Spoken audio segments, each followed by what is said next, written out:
For centuries, Scandinavian sailors dreaded the Kraken. According to the old sagas, it was a colossal, many-tentacled beast that could wrap itself around a ship's hull and drag the entire crew into the blackness of the abyss. Modern naturalists treated these stories as the product of fear and exhaustion. The sea monster was categorized as a hallucination, an exaggerated myth from an unscientific age. Then, in 2012, a team led by zoologist Tsunemi Kubodera descended in a submersible south of Tokyo. They pointed their cameras into the dark and captured live footage of a giant squid swimming in its natural habitat.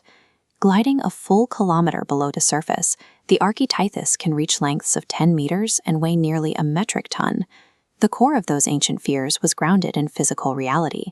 When evaluating the history of human knowledge, we often suffer from chronological snobbery. We assume that pre-literate cultures were simply ignorant and highly superstitious. The reality emerging across multiple scientific disciplines shows the opposite. Our ancestors were rigorous observers of the natural world. Their myths are highly structured historical archives. They encode real data about low-frequency disasters and biological phenomena, waiting for modern researchers to translate them.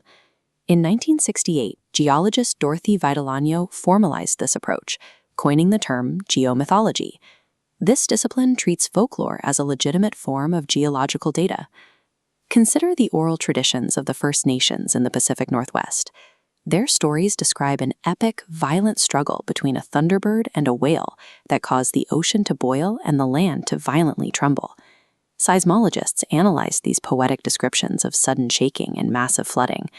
They matched the details to the exact tectonic signatures of a massive Cascadia megathrust earthquake and its resulting tsunami.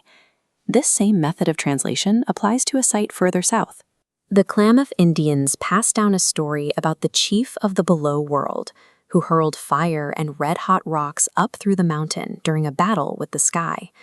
Human artifacts found buried in thick layers of ash confirm that this story is a direct eyewitness account of a massive volcanic eruption that occurred in Oregon exactly 6,500 years ago.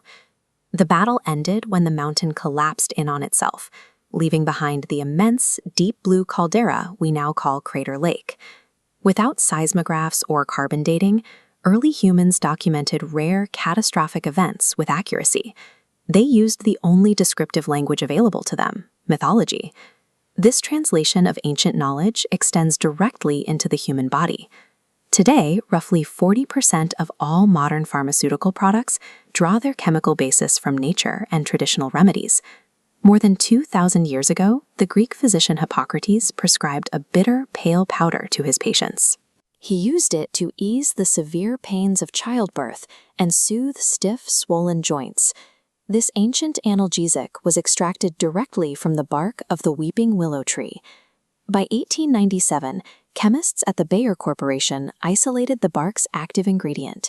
They modified it to create acetyl salicylic acid, resulting in a stable compound that the company trademarked under the name aspirin. The medical applications of this folk remedy continue to expand.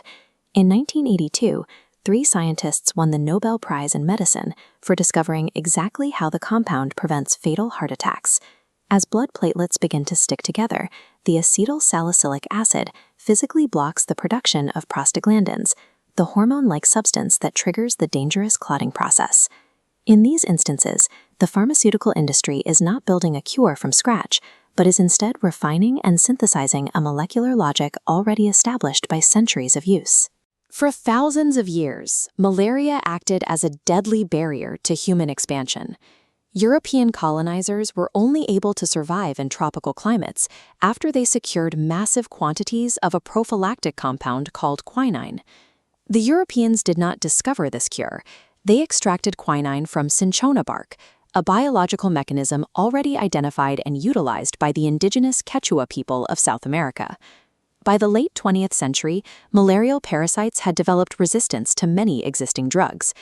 Desperate for a new treatment, researchers began analyzing a medical text written in the year 340 by a Chinese alchemist named Ge Heng. His Handbook of Prescriptions for Emergencies contained specific instructions for treating malarial fevers. Take a handful of sweet wormwood, immerse it in 2 liters of water, wring out the juice, and drink it all. Modern scientists followed this ancient recipe literally. Extracting the sweet wormwood in low-temperature water yielded artemisinin, a highly unstable chemical compound that proved lethal to modern malarial parasites. Proving the chemical efficacy of this 1,700-year-old text resulted in yet another Nobel Prize for modern science. Solving complex global health crises often bypasses novel laboratory invention. The answers frequently emerge when we treat historical texts as rigorous chemical databases. The divide between an ancient mythmaker and a modern scientist is not intellect or their capacity for observation.